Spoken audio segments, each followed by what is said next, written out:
This is your daily real estate syndication show, and I'm your host, Whitney Sewell. Today is a highlight show that's packed with value from different guests around a specific topic. Don't forget to like and subscribe, but also go to lifebridgecapital.com where you can sign up to start investing in real estate today. I hope you enjoy the show.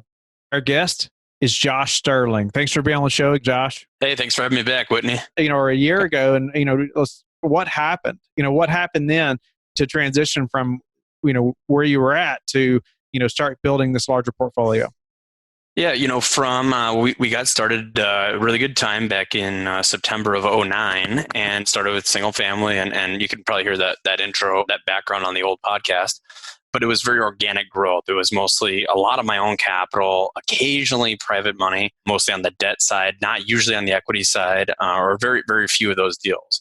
So it made for a little bit slower, again, more organic growth. And, a year ago, I think our unit count was around 350 or so. Right about the time of that podcast, maybe just before we made the decision, I wanted to shift into a little bit larger projects and start raising more capital for that. Obviously that it's a capital intensive business, and so you're going to need some money to close these deals. So sat down and I realized my struggle to bigger and bigger growth was going to be the capital to close those deals. I knew my network was probably going to be a challenge for that. I always believe you need three things to close a deal. You need the deal itself, you need the capital to close the deal, and then you need the management up. We had the management kind of on lockdown. That's what we do. We had some deal flow from some broker relationships, but I didn't think I had that network necessarily to raise that capital. So got to talking with a buddy and an ex-colleague of mine, had a good, strong network and was comfortable out raising capital. And we teamed up and decided a way to divide up the GP, the equity split, and start growing that way. So that led to something just under 450 units we've added here in the last year, mostly through the syndication model, raising capital. We raised about $10 million here in the last year and added quite a few units. Okay. Well, there's so much there we got to talk about. But, I go back, though, to you realize the pain point of, okay, if you're going to grow and grow faster or do bigger deals, you got to have more capital, right? Absolutely. And so you increased your team, right? So you added somebody that could specialize just on that. And now that probably even lessened the burden, on your plate, would you say? Yeah, absolutely. To be honest, one of the things that I didn't like was going out raising capital. I'd done it a little bit and I knew enough to know that I wasn't all that good at it, and I really didn't like doing it. I'm much more of an operational guy. I'm happy to talk about and share what we're doing, but the act of, going out and, not everyone's going to say yes. And I didn't really like that part of it. So I found somebody that had the connection and had the network that I think we needed to be able to present. Really, these are great opportunities, as anyone who has passively invested in one of these deals knows. But I had found somebody who was comfortable presenting that to a network of people and then handling that investor relations side, which was just, it was something I wasn't necessarily great at and something I didn't really enjoy doing. So it's a really great fit. Nice. So yeah, growing your team. I would agree completely. You got to find people and you got to be able to bring them on board. So otherwise you can't do everything, can you? No, absolutely not. And it's I'm sure you've heard it 1,000 times, but two minds are much greater than one or than the sum of one and one, right? Yes, I've seen that personally as well. That's awesome. And so I'd like for you to elaborate though, like on maybe a little more of the transition and or any pain points or growing pains that you can elaborate on, just because you've scaled fast. Sure. So our traditional model was built on mostly small to mid-sized properties, and it started with single family. So we developed an operation that was basically a mobile management operation. We could, within a 45-minute radius of one of our what's now 3 offices, we felt that we could service really any size property. So actually the management side wasn't so bad because as you know, once you're adding properties that are over 100 units, they'll support on-site leasing, on-site maintenance and whatnot. So we actually found that to be a fairly easy transition. I think the bigger transition was behind the scenes now, overseeing, those on-site offices. Overseeing that team there and deciding how we're going to run operations that didn't fit into our normal systems, such as, weekend leasing or such as, maintenance emergencies or things like that. What ended up happening is we had to scale the team quite a bit in the back office, quite a bit more than I had expected originally. So that came at a cost and at, definitely a little bit of strain on the overall operations in the initial months of getting that rolling. Okay. So overseeing the management it was a pain point. And so, yeah. So can you elaborate a little more on like what happened or how did you fix that problem? Right. So, initially, as you might picture, you have let's say 150 unit apartment building. So you're going to have someone in there every day, leasing units, collecting rent, the office type admin stuff. Then you're going to have a maintenance person there. What we had taken for granted up to that point is our management operation is really a 24/7 operation. So out of our smaller properties, at our single family stuff that we oversee, if a call comes in on Saturday at 5 p.m., we still have someone there to answer the phone. We still have someone there to receive rent payments, to dispatch maintenance, whatever they might do. But at those 150 unit properties, you can't staff them 24/7. So you need to have a backup to that. You need to have somebody who can be there to respond, but also is not going to be on the payroll burdening that property the whole time. And so to come up with a way to provide those services and provide that level of service that we had become used to across the board, but not burden the property with that amount of payroll and that amount of overhead was really the challenge. That's really where we had to work through and come up with new and updated systems to share resources. Okay. So even sharing resources, was that a way that you all, it's helped you to grow because now you can share resources you already have. And like you said, you already have the management model in place. And sometimes that's a burden. Like if you're not if you don't understand how to manage and you grow too fast, right? You're all of a sudden there's all kinds of things happening and it's way out of control. Yep. And so, but you all already had the management piece down. You already had a property management company, right? Right. And so, at this point, you're growing and experiencing that growth, but now I guess you're having to hire more employees and now the overseeing is becoming more difficult. So yeah, and from the management operation, it went from really entry level type and then a manager type role to really adding a whole nother depth, a whole nother layer of management, so we could oversee those other office managers all about. So it just added a lot of depth to the org chart, and that just naturally is going to come with growing pains. Yeah.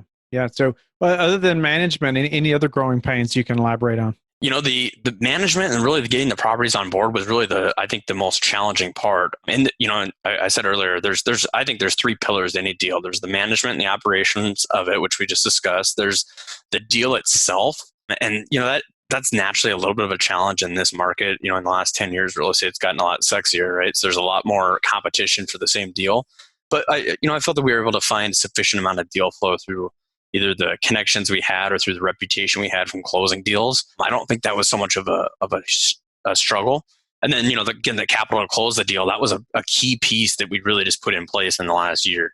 I don't think we would have had the ability to raise the amount of capital we did had I not gone to that teamwork model where I divided up the GP split a little bit and brought somebody else in. Are you about to start a podcast or producing a podcast and tired of doing the editing yourself? We have produced over 1,000 daily shows, and the production team that I've created, they're now available to produce shows for you as well. We can do as little or as much as you need, from finding and communicating with guests, preparing introductions, to editing the audio and video. You will sound better, have a more professional presence, and be able to spend your time doing other valuable tasks on your business. Let me know you're interested by emailing me directly at whitney@lifebridgecapital.com. Our guest is Vince Gethings. Thanks for being on the show, Vince. Hey, Whitney, thanks for having me. I want to say, too, thank you for your service. Vince is active duty military, started investing with a no money VA loan in 2013, have since scaled to 120 units. Man, congratulations. That's awesome. I look forward to hearing more about that. He successfully invested in markets 4,000 miles away by building efficient teams and systems. Closed his first syndication in April during the height of the COVID-19 pandemic. Vince, thank you again for your time. It was a pleasure to meet you. I know we met in Orlando. It's probably been, been longer than that, I guess now, 8 or 10 months ago at a conference. And I knew you'd be a great guest then. So I'm grateful to have you on. Give the listeners a little more about your background. I'd love to hear, a little about the VA, how you got in using the VA loan. I think it's a very important piece to draw listeners' ears to, and how you got started that way. But then I want to jump into that first syndication as well.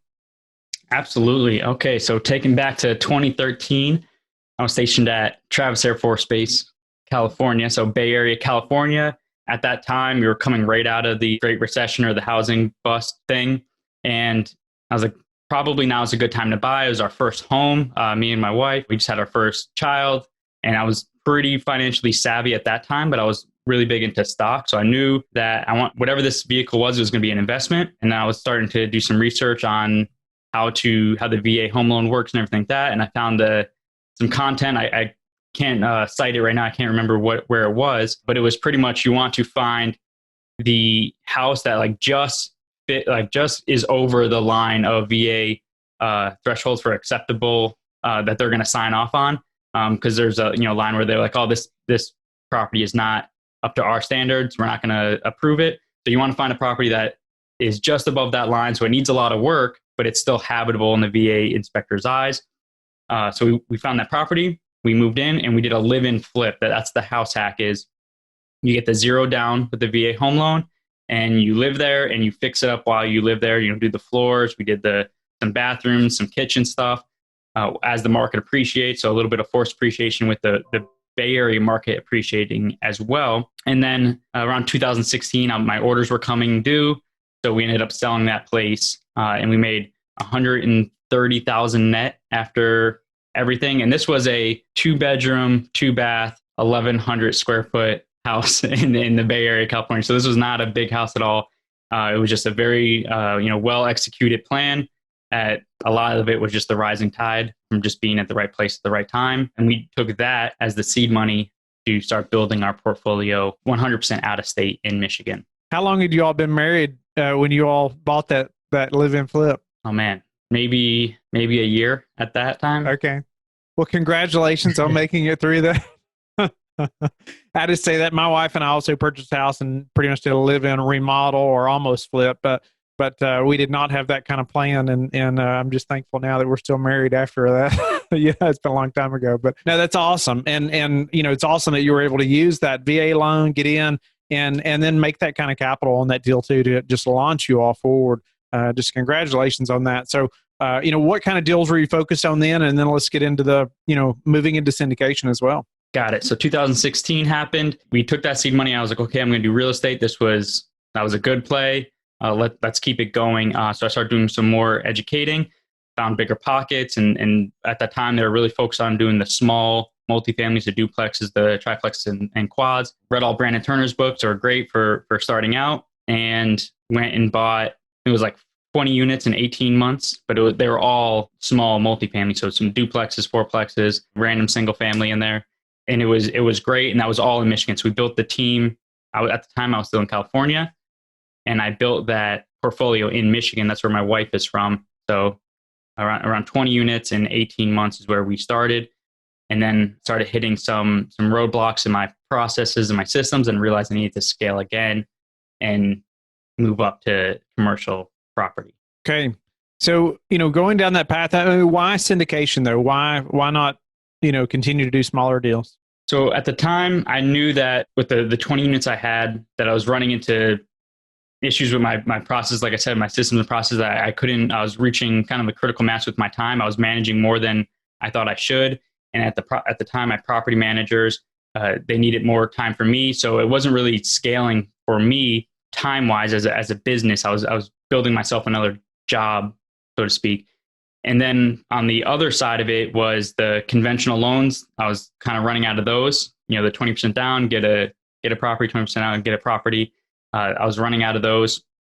And then also the forced appreciation of it. I wasn't growing very fast. The cash flow was great, but the appreciation on the residential property wasn't there because they're residential. They go off comp value instead of income value approach. So I wasn't really scaling my net worth as fast as I would like. So then all of that kind of culminated. And then there was one event that kind of broke the camel's back. And then I was like, I'm never going to do residential again. I'm going to scale up to commercial. Okay. So, and even in your bio, you talk about successfully investing in markets 4,000 miles away and efficiently building those teams and systems. And that's one thing you just mentioned as well. Let's talk about that a little bit and how you've done that. I mean, being that far away, how you've been successful at building those teams. So, if you could elaborate and let's jump into that.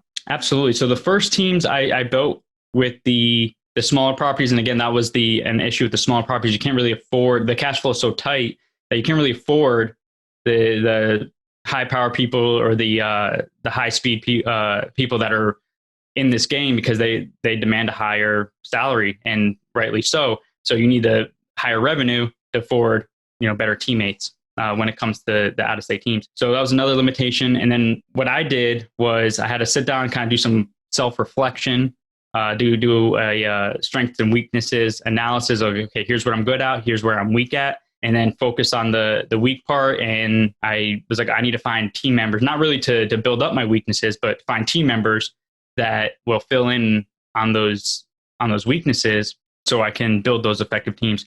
So we got some mentorship. They helped me identify a lot of those weaknesses. Then I went out, did a lot of networking, and found some 3 awesome guys that really had the same morals, values, and ethics as me, same timeline as me. And we put together this team, went into Michigan, and found brokers that aligned with us as well. And that was really a big part of it, is just making sure everybody understood what we were going for and what our investing was. You had mentioned that you were looking for team members that had strengths where you had weaknesses, but you also mentioned that some type of mentorship there. Can you elaborate on that? Maybe how that helped navigate this part of your path to syndication? Absolutely. So when I had the 20 units, as I mentioned, I was reaching the end of my rope there. I was building another job.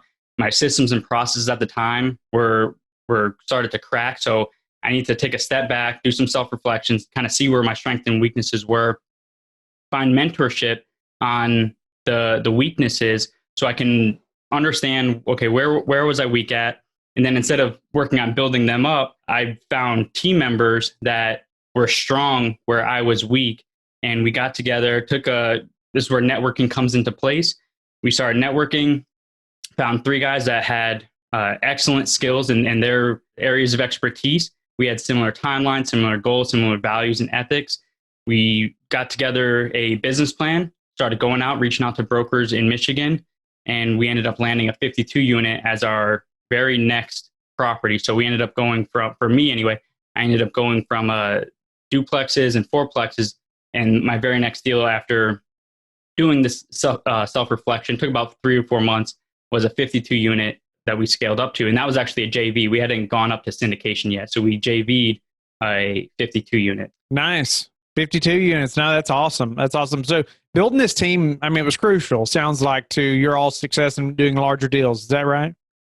Absolutely. So once we scaled up to the 52 unit and we built those, we had that business plan, we started executing it and really started refining our processes and systems, our new ones, because we completely rebuilt a new company and started building that proof of concept, or getting that proof of concept from results. We were able to firm up some areas, improve some areas, drop some other areas of the business plan that wasn't working, and redefining. And then now going forward into the next deal, which was a syndication, we already had a lot of the kinks worked out, a lot of the systems worked out. We moved on to better processes, better software platforms.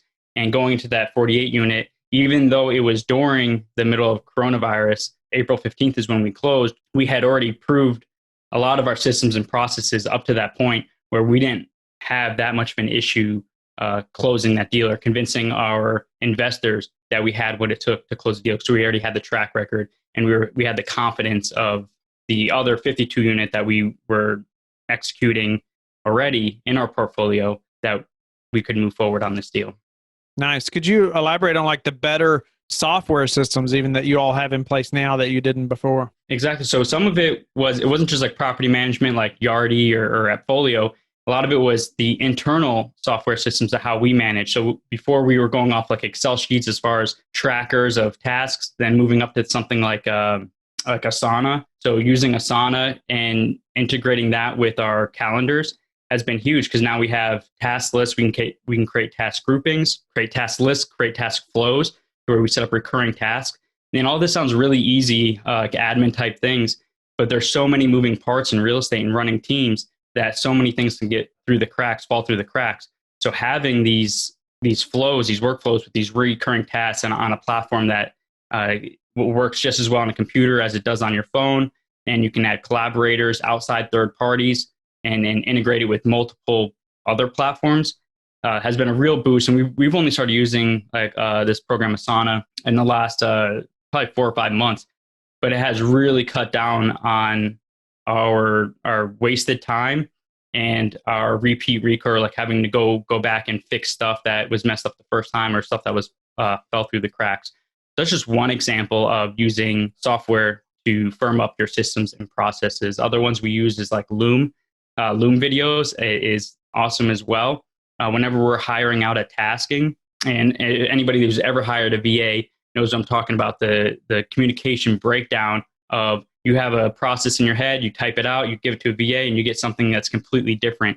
So using a Loom video, we can write out the process, show it on our screen, create a video with us narrating it, actually going through the task the 1 or 2 times, and then giving that to the Loom video with all the resources to the VA.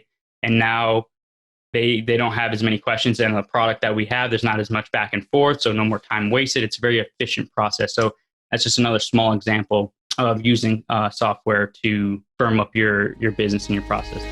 Thank you for being a loyal listener of the show. Please subscribe and share it with your friends. We want to help you become the passive investor you've always wanted to become, but also the operator you've always wanted to become. We want to be the #1 resource for your real estate investing journey. But go to lifebridgecapital.com where you can start investing in real estate today.